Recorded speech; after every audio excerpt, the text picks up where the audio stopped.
So then how do you define democratic socialism versus communism? Are there any differences in your mind?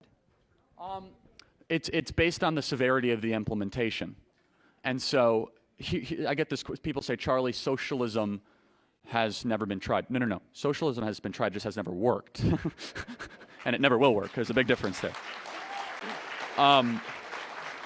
So, I mean, there's leveling degrees of it. For example, North Korea is much more communist than Venezuela is.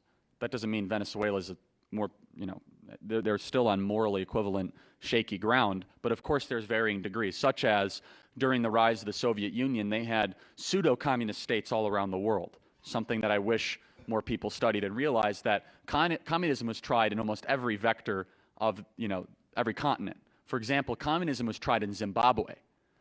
Zimbabwe, with Robert Mugabe taking over what used to be a functioning country called Rhodesia, took it over with Soviet-sponsored guns, tanks, money, destroyed one of the most beautiful fertile grounds of Africa, nationalized everything, and now the big joke, you remember the joke about Zimbabwe inflation? I'm sure all of you used it once or twice, that they have one trillionth of a dollar because they've run their economy into such ruins.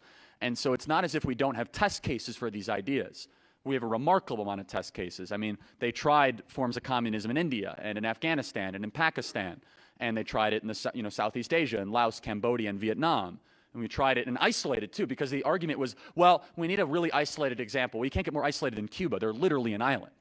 I mean, you can't have a more isolated test case than Cuba. They say, well, they weren't allowed to trade with the United States, therefore cut them off. Well, they were able to trade with the rest of the world, and their standard of living still stayed the same, and they were still a repressive government, and people were trying to flee Havana, Cuba for Miami, Florida. So we have a plethora amount of evidence for, I would say, a controlled test case of where Marxism hasn't